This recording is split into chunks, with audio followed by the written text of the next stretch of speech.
Hi, folks. It is Wednesday at 11:30, and welcome to Ask Evelyn. I am super excited that you guys are able to join us this week.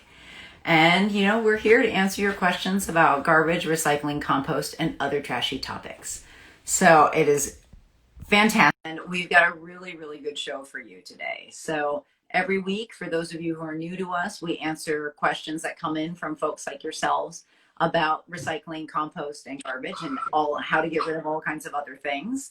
And we also take on a weekly waste challenge because learning new tricks is always tough, and we're right there with you. So we'll go through that and we'll get things kicked off. And now we're being joined by my lovely co-host, Pat. Take it away. Hey everybody, how you doing? This is Pat Kaufman. I'm a commercial recycling and composting program manager for Seattle Public Utilities. Happy to join Becca here for another Ask Evelyn Live episode. That's funny, Pat. I totally forgot to introduce myself. So I'm Becca Fong, and I work for Seattle Public Utilities as well, and I do the residential outreach. So I'm the person that sends you kind of your collection calendars, puts together flyers, and generally helps you figure out when you've got something in your hand, like where is that going to go? So really excited to join you guys. So a really quick reminder about our show is that I mentioned at the top, it is run by your questions. So you can send those to us in a number of ways. You can send them to us over email at askevelyn@seattle.gov, or you can send it to us on all of our different social feeds. We're on Instagram, we're on Twitter, we're also on Facebook. You can put them in the comments here and we'll try to catch them. If we don't get to them in this show, then we will definitely follow up with you and make sure that those get posted. So with that, to introduce kind of this month, every month we kind of have a different theme. And this month we were talking about recycling right and what that means. So the questions that we've got for you this week are definitely focused on that topic. Some questions that come in a lot of different times about certain items that can be kind of confusing. So we've got two really great questions this week. And Pat, you're going to kick us off with question one. Yeah, question one comes to us from a person who read a couple articles about recycling, which is great. Love those kinds of things. So there was a study recently done by West Rock to show that pizza boxes are recyclable even with grease on them. What are your thoughts? Should Seattleites start putting them in the recycle bin? From Trash Talk Seattle on Instagram and Twitter. Thanks, Trash Talk Seattle. Thanks for the note. So that was an article that pardon me? And great name. Oh, great name, great handle. I'm totally jealous. I mean, I'm in Pat Recycles, but Trash Talk Seattle. Trash Talk Seattle's pretty great. I remember seeing the article, and I think this is a while back. We were still in the office, might have been back then. So it was intriguing. We were chatting about it. Some coworkers were talking about the article. West Rock, of course, is a big corporation. They're a multinational conglomerate recycle company, big fiber, company.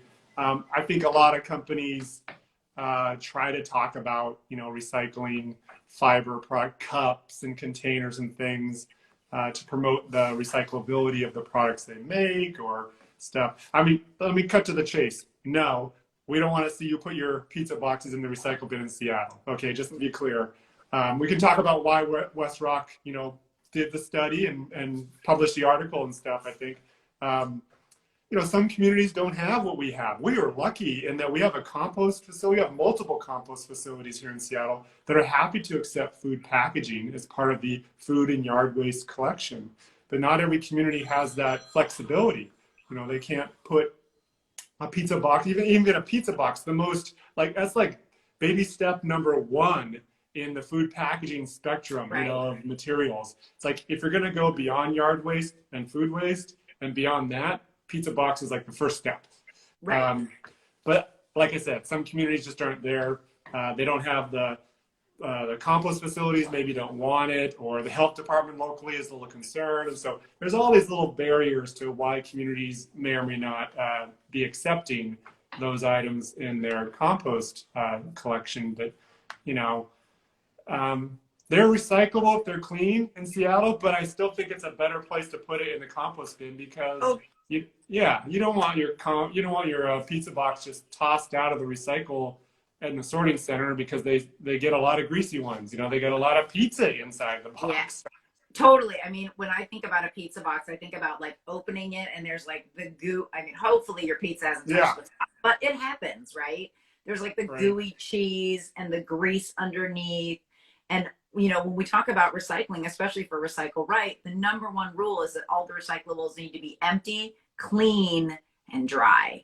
And if you've got grease and cheese on it, that is not empty or clean, Yeah. right? And that material, it was interesting when we were having this conversation with the three MRF operators in the area, Recology, Waste Management, and Republic. I said, you know, what do you guys think about this? And they said, you know, we're really focused on getting contaminants out of the recycling, right? Right. That's why we want them to be empty, clean, dry, and we focus on the basic top five categories of things. But empty, clean, and dry is just so important because that grease and that cheese has the ability to mold and spread to other things. And I think in this article, they talk about the percentage of like grease and cheese cover. And, you know, they just said, we can understand that.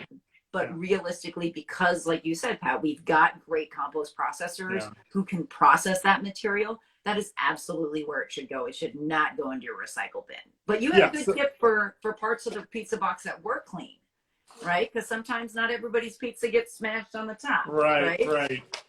And we've always had, you know, the pizza box is on our panel. It's always been there. We always show a really greasy one. You know, it's not like a clean one. Like, one that got kind of sound.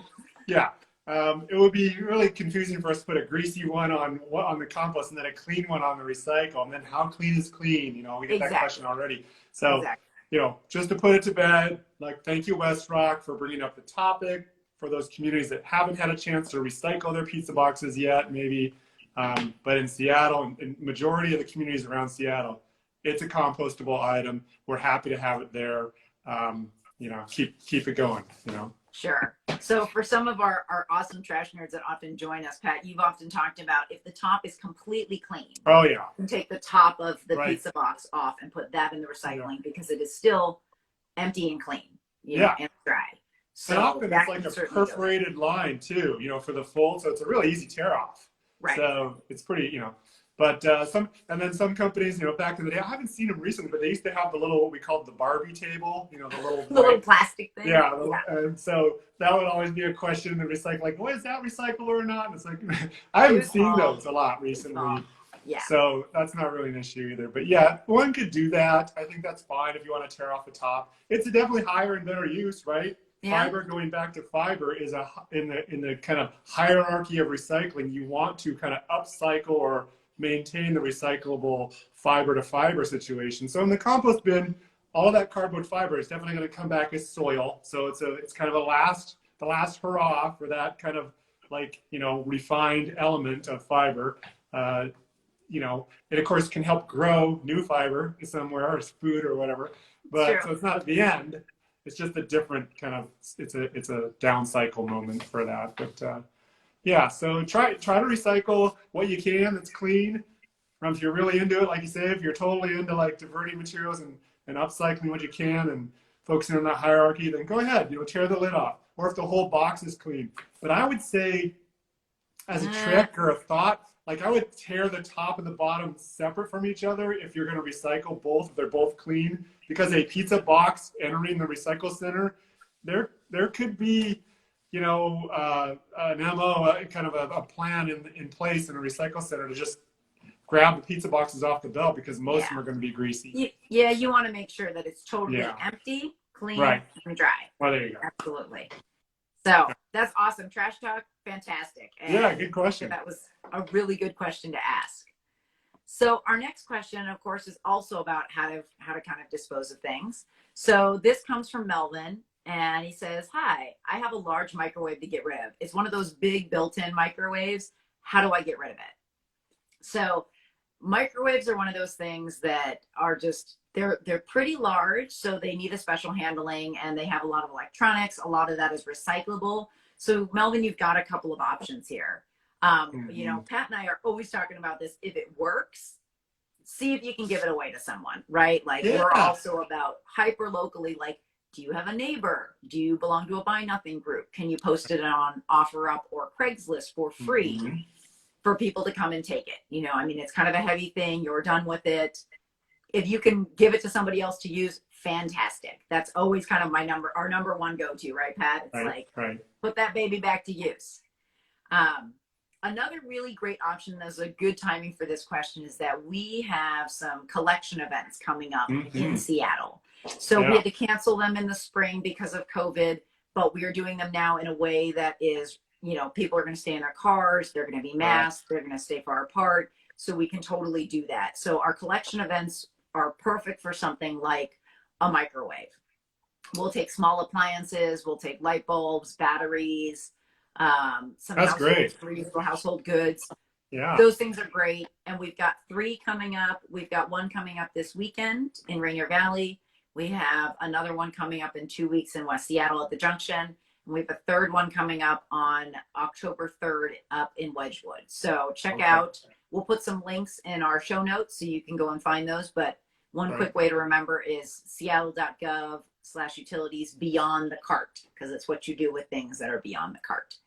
But Pat, you were talking about a couple of other options too.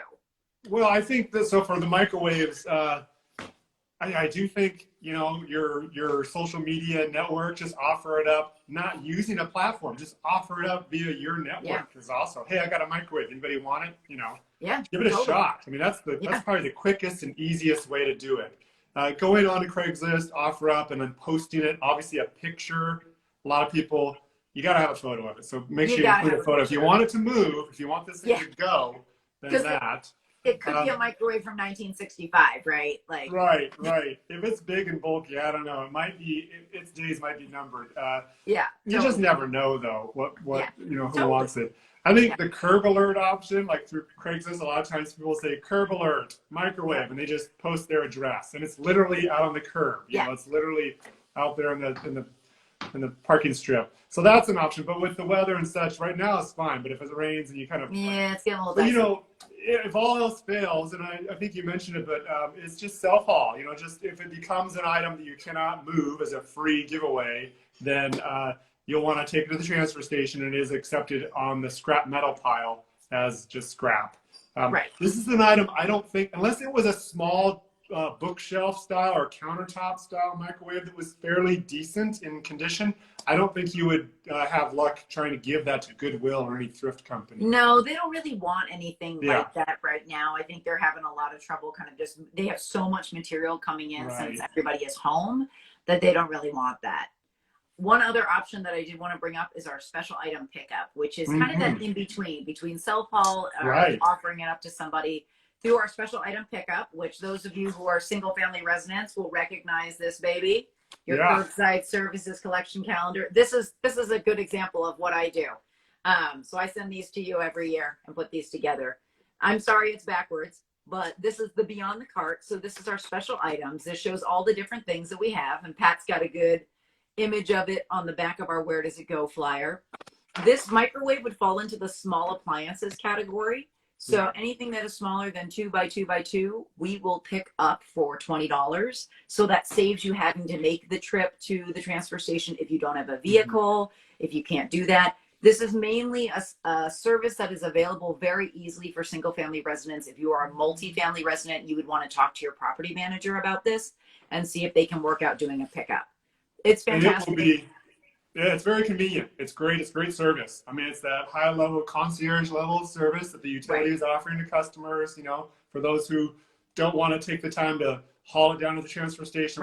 So through that service, it would be recycled. It would become part of the scrap metal pile. So if it's a really good microwave, I would encourage you to try one of the other options first. And then, you know, if you can't move it, then go ahead and request that service. I am always amazed, one, at the things that I end up needing in my life when I see those posted, or things that people need for my life that I'm done with and are perfectly usable. So definitely. So Melvin, you can definitely try to give it away. You know, look through various networks, your own personal networks or various social networks. Come by one of our collection events, and we'll put the link to where and when those events are happening in this show. Special item pickup. We will do that, and then while you're there, you can look at all of the other things to pick up. A variety of things. There's a lot of stuff that one can have picked up from the house now. And so it's a great option. Batteries, light bulbs, styrofoam, electronics, appliances. They have different costs associated with them. I've taken advantage of the styrofoam block, which is free, and I've also used the light bulbs and the batteries as well, mainly, as you said, a convenience service. So it's a fantastic service that the utility provides. As a customer using them, I've really enjoyed having them available. So awesome, Melvin. Great question. All right, we are at the point in our show where we talk about the weekly waste challenge. And since it's the Recycle Right month, Pat and I were going to talk to you about those tough to clean recyclable items. We talk about empty, clean, and dry all the time. And, you know, some of those things, it's like, how clean is clean? Like, Pat, we hear that all the time, right? Like, how clean is clean? And so we thought that we would come to you guys with a couple of items that we've got a couple of tips and tricks for. So, Pat, did you want to start with a couple of things? Start off with and this one's not ready for recycling yet, so I grabbed it out of the fridge. It's probably one dinner or two away from being ready for recycling. But you know, it's a crusty, dried old bottle of you know, a condiment container here, and it's barbecue sauce. But basically, you know, salad dressing, anything like this with a small spout, maybe it's got a squirt point on it or something. It's impossible to get all the product out of there, right? You're just not gonna. You can't get a spatula in there and work it around and get the last bit, which I'm a big fan of that, but. You know, I feel like we should be giving spatulas away at some of our events that we do, just like to encourage that final, you know, bit of stuff. But so with this, the trick though on this is even if when it gets dried and crusty along the edges here, once it's down to empty and you're done, putting about this much water into it, putting the cap back on and shaking it about, you know, 6 or 8 times, that's going to loosen everything up. Hot water would also be helpful. Maybe filling it to the top if it's really dried on and letting it sit in the sink fully filled for about, you know, a time, half hour, whatever. Then come back to it, go down to about half full, give it the shake, and you'll be clean and good to go. Cool. So yeah, definitely.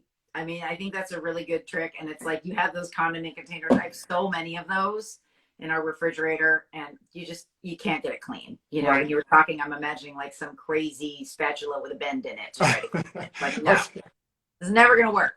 No. The two that I had that we recently had this week was an olive oil jar.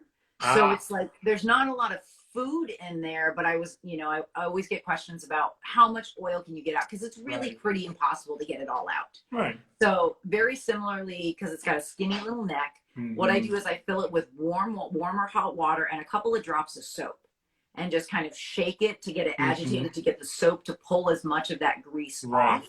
Right. And then pour it, you know, and then pour that out, making sure, I think a shout out to our folks at Drainage and Wastewater. You don't want to be pouring a whole bunch of that stuff down there. That's right. You and I would never advocate. We're using all of that olive oil, all of that barbecue sauce down to the last drop. So we're talking about residue that's going down the drain because you don't want to clog the pipes. And then with that olive oil jar, I'll just leave it in the dish drainer overnight so it's completely drips out, because that's what you're concerned with, right? If you're putting that into your recycle cart, you don't want any of that oil or water getting on things. So making sure that it's empty, clean, and dry. Right. The other one that I had, and similarly, there's still enough honey. I'm still going to eat that. Oh, yeah. Right. I'm going to turn this baby upside down and get some of that out. Absolutely. But my trick for small honey jars in particular is I'll fill them with warm water and then shake. So shaking and soaking is your friend, folks. Yeah. Shake it, and then I actually use this to make a honey glaze on vegetables. So it's kind of nice. It's like a little honey syrup. So I'll like put a little butter, some carrots, shake my honey syrup on top of it, and then that gets the rest of it out, and then I let the rest of it drip dry and then put it in. You know, I like those comments. I think, you know, warm water and shaking is your friend, but gravity is also your friend. Yeah. The whole idea is just tip it upside down in the cupboard, you know, or in the fridge, you know. The whole, like Heinz ketchup, I don't have one out here, but they're labeling things the other way now. Are they? You know? Like you get a Heinz ketchup and the spout's at the bottom, and it just sits. It's genius, you know. I know, right? It wasn't even our idea, but they already. I know. Well, one of these days, somebody will catch on to it. You know, they'll ask us. We're waiting. Yeah. We're waiting. But those are some little, you know, tips and tricks to kind of get those, and that's cleaning up. I mean, you don't want food in there. You want it to be dry. You want most of the residue out, like we talked about in the pizza box question. You don't want it to get onto other things or have enough of a contaminant to mold and transfer to other recyclables. Yeah, So, I got one more. I got one more yeah, doozy here absolutely. I want to share. And here it comes. You ready for it? You know the Ooh. product? I mean, this is the Oh, product yeah. that we use. So this one's the larger jug. I mean, it's a pretty big one. But the smaller That one, is a this little part of it, container. it's a pretty big one, I know. The more common one's about half this size. And so, but on the smaller one, this little part of their trademark shape, which I don't know who the heck comes up with this, but it's really hard to get the last little bit out of that groove there. So Yep. I'm in there like really working at it to try and get that out usually because I can't run the spatula in there. Anyway, Right. it's another warm water and shake, for the final bit. I mean, I'm a big fan of spatula, so you can get in there and get some of it, a lot of it, but it's so good. You want all the product, you got to get that out. Absolutely. So that's a tough one. That was the challenge. When this is over, I'm coming to your house to get a Nutella sandwich because that stuff doesn't last at my house, so we don't buy it anymore. But it is good. All right, folks. So hopefully those are some good tips. If you guys have any that you want to share with us that are helpful or share with other folks who tune into our show and we can share them out on our social feeds, please do, because everybody's got a different way to do it. Waste is so personal. And everybody's found different ways to make sure that they're recycling right. And I know that all of you who are watching are watching us because you are trying to figure out ways to make it a little bit better. So thank you. Definitely send them to us. We love hearing from you. So, and with that, one final plug to please send us your questions or comments. This show runs on you guys. So let us know what you're curious about, what you've heard. We love to just, talk trash as much as possible. So with that, we're going to sign off for another week. And thank you guys all for tuning in. And for Ask Evelyn, I'm Becca Fong. And I'm Pat. Oh, Pat's got something. Sorry, one more. I think we have a next week it. trash challenge, don't we? Do we have a challenge for next week? Pat, thank you so much. This is why there's two of us on this show. That's right. Takes two. I know it does. So next week's waste challenge is dealing with hard to clean or separate items when you're on the go. So if you've ever been standing there after you've gotten like some takeout teriyaki and you're just like, I don't know what to do with this. How am I going to deal with this? We are going to talk about some tips and tricks about that. So send us your questions too, and we'd be happy to address those during next week's weekly waste challenge. So I'm looking forward to that challenge. So I wanted to make sure we got that out there. So yes, absolutely. This will be a good one. Thank you so much, Pat. All right. So we'll try it again. Thanks again, you guys, for tuning in, and definitely send us your questions and comments. And we hope that you find that this is useful information from your utility. What can SPDU do for you? We would love to hear about it. Let us know. That, yeah, absolutely. Let us know. So I'm Becca Fong, and remember, life's simpler with less stuff. And I'm Pat Kaufman, Pat Recycles. Remember to recycle right. All right. We'll see you next week, guys. Thanks so much. Thanks. Bye. All right. Bye-bye.